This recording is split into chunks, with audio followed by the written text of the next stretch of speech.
Hello and welcome along to the village of Great Baddow and a series of walks written by Allen Buckroyd. Over the years, the village of Great Baddow has been known by the name of Much Bado and stands on high ground above the marshes known as Bado Meads.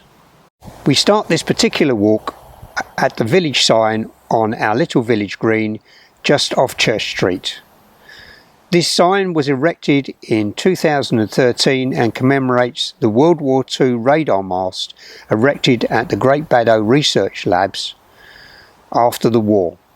The old drinking trough commemorating Queen Victoria's Diamond Jubilee in 1897. Okay, well, welcome to St Mary's Great Baddow. Now, this particular site we know has had a church on it probably way back. Probably in the 12th century was the earliest. The evidence of that not too easy to find, but then you look at the church and like all churches it has been added to over the years. 13th, 14th, 15th, 16th century. We know that in 1564 it was one of the first places where a witchcraft trial was held, and there's quite a lot of information on that. And it's related to a lady from Great Waltham.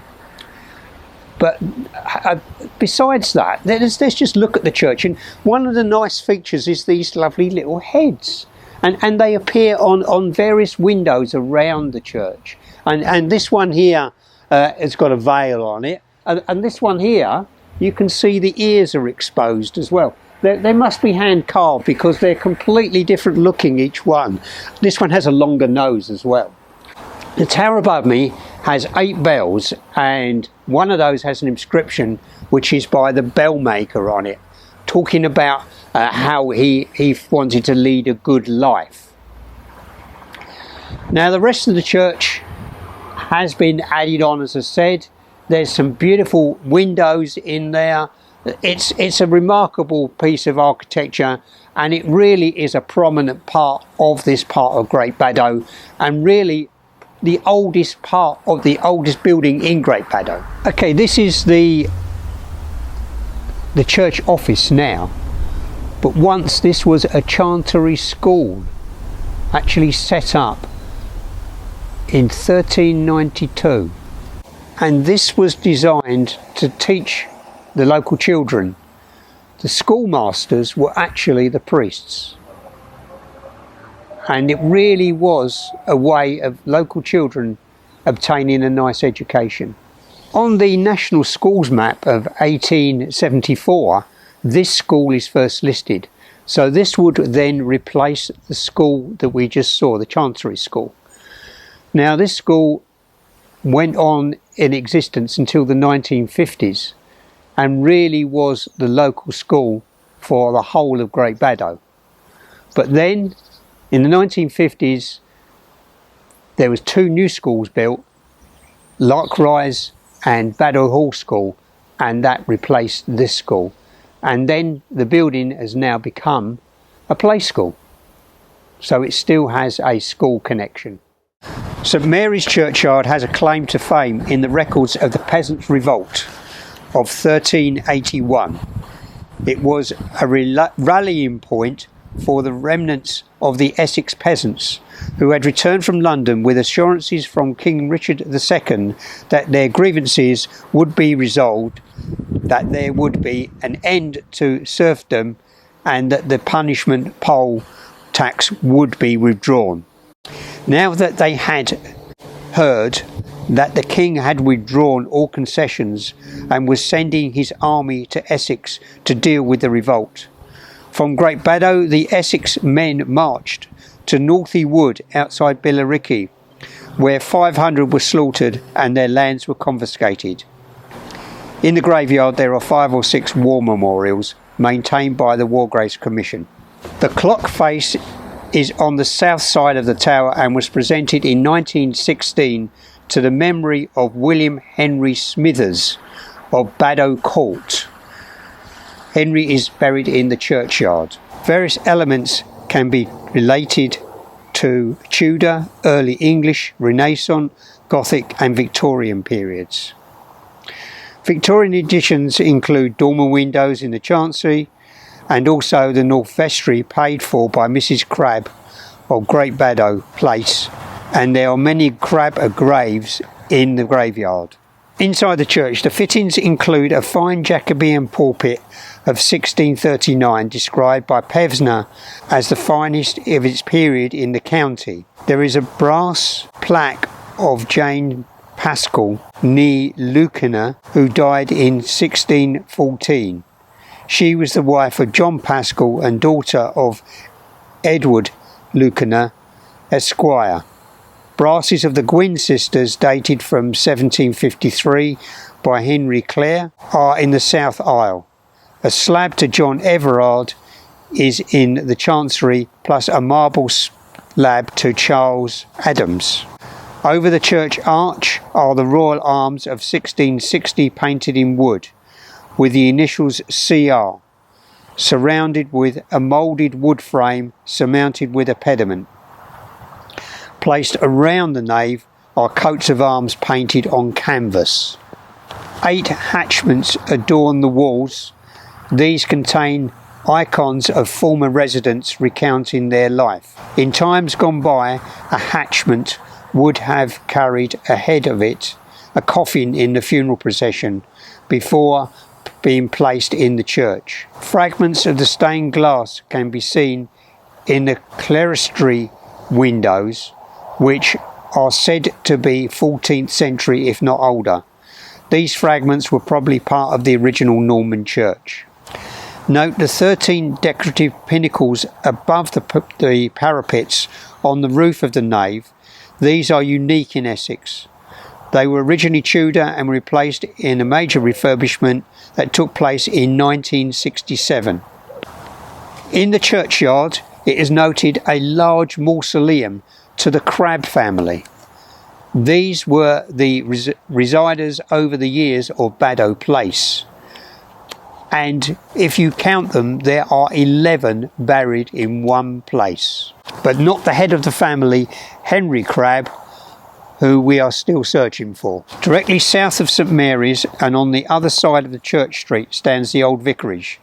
This is a fine red brick building which was constructed early in the 18th century and has 5 bays and 2 stories north front with a Doric porch, carved pediments, which are continued on the stable block to the southeast, and former dormer windows in the tiled roof. Although much of its former grounds have been recently built upon, a substantial red boundary wall remains on the perimeter of this property. Back on the north side of Church Street we find a few pleasing 17th to 19th century cottages and a property once known as Gerard, a 19th century house, now a hairdresser's.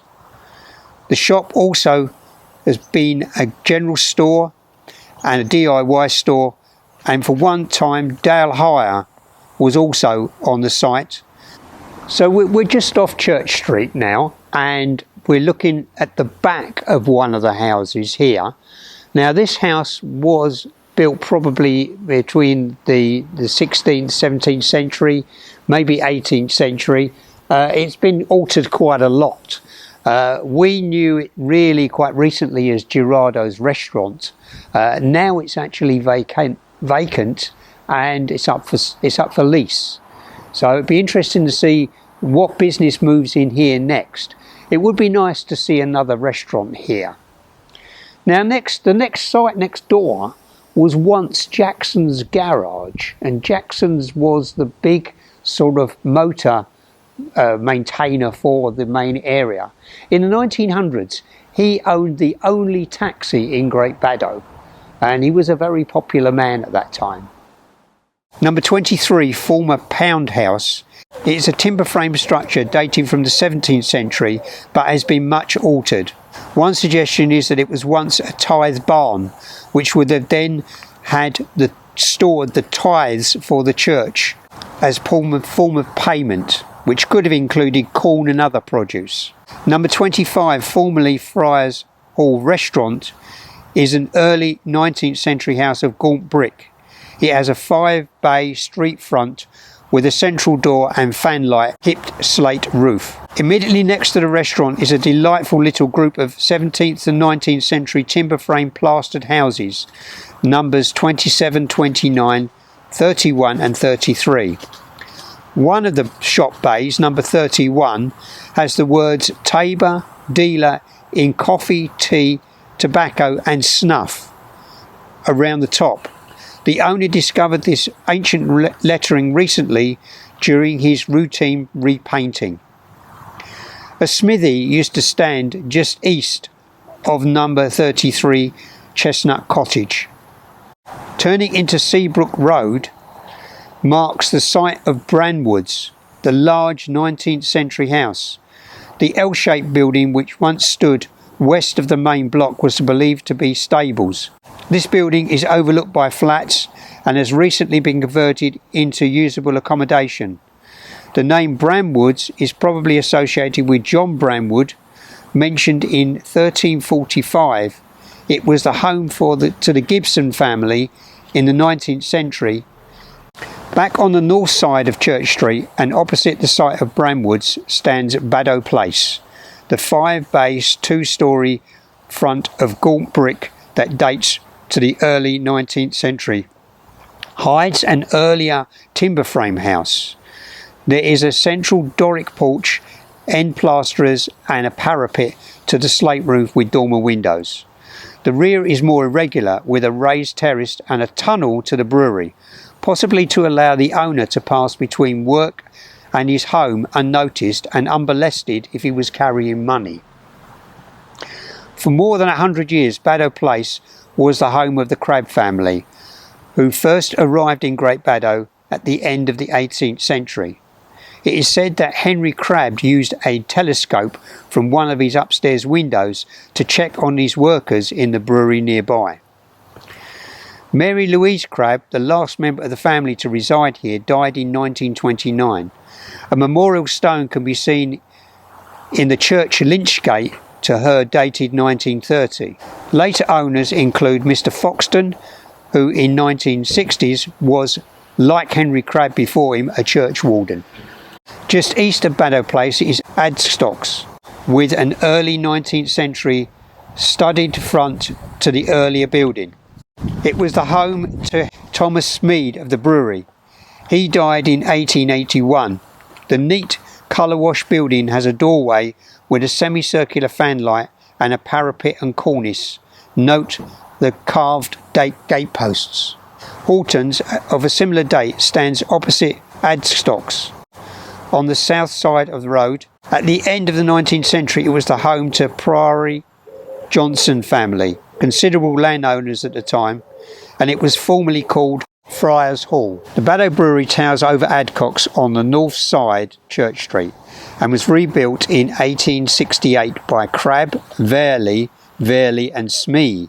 It was designed by Frederick Chancellor and replaced an older brewery. It is a tall 11-bay building with decorative brick in a loosely Gothic style. It has been modified somewhat over the years. The tall chimney, the painted turret and the central arch gabbet or small gable has been removed. The monograms of the owners may be seen between the first and second floors on the Church Street frontage, and the stone containing their names can be found on the rear of the building. The well in the brewery yard is believed to be 300 feet deep. In the mid-19th century, Bado Brewery, partly owned by the Crabbes, employed a large number of local people. The brewery ceased production in 1928. Eventually the brewery passed down to 3 sisters, who were granddaughters of Henry Crabbe, the founder. They were committed members of the temperance movement, so the Bado Brewery was doomed. The other more mundane suggestion was that the wells ran dry. The brewery was sold by auction in 1930 and has been used since for a variety of businesses. Note the attractive architecture of the former Corona factory opposite the brewery and the monograms of Edward VII and Queen Alexander, dated 1902. This was rescued from the mineral waterworks built in 1874. The frontage was rebuilt 10 feet back from the road a part of a widening scheme in the 1970s. The Bringy Antique Centre between the brewery and Bado Court has been in existence since 1969, using premises that were previously farm buildings belonging to Bado Court. The Antiques Centre enjoys wide publicity outside the village. Past the Bringy footpath stands Bado Court, one of 4 buildings in the parish described as a mansion in 1838. The house was built earlier in the 19th century. In the plan, the house is L-shaped with a main block facing southeast and a smaller wing to the northwest. It is constructed of gaunt brick and has a hip roof which is slate. The 5-bay southeast front has a fine central pediment doorway and good Venetian windows at the rear.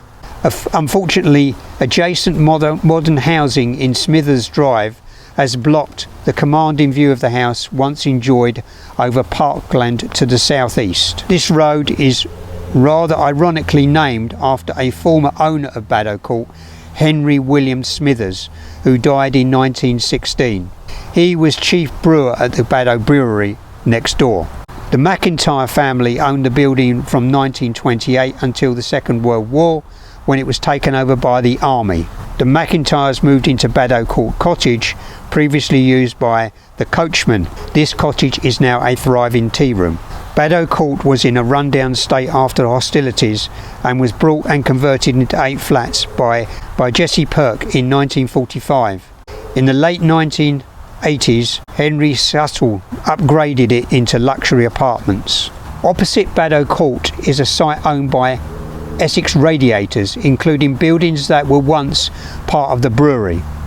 The building frontage, Church Street, was a stable, and inside can be found the rings used for tying up the brewer's dray horses. In the 1930s, the building was taken over by Munion & Sons, who built car bodies, who were also converting standard vehicles into fire engines used by the Essex Fire Brigade. The Great Baddow fire station was on this site from the 1940s until the 1970s, when it was replaced by the present fire station, which is at the junction of Malden Road and Longmead Avenue. The former Bado Brewery buildings became a chicken farm, but in 1955 they became the home of Essex Radiators, plus more recently Shepherd's Motors, a dance studio and various small businesses. The Essex Radiators office was the Fire Brigade HQ. Coming right up to date, brewing beer has again returned to Great Baddow, and we now have the Chelmsford Brew Co producing a number of fine handcrafted beers which are quite delightful. One particular one contains port as part of one of its additives. There are a few more buildings of interest to the east of West Hanningfield Road.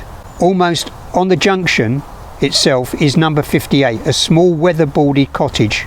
Although modernised, the building still remains much of its original charm. Further out of the village and much greater character is the 18th century Pit Place. The street front is of 2 stories and 5 bays, a parapet and 2 dormer windows. A wing to the south is embellished with iconic portico and has another dormer window. In recent years the house has had extensive renovations. And so we come to the end of this particular session of a walk around Great Baddow, and I hope you've enjoyed it and that you will listen again when we do the next version. For now, this is Alan Pamphilon saying thank you very much for listening.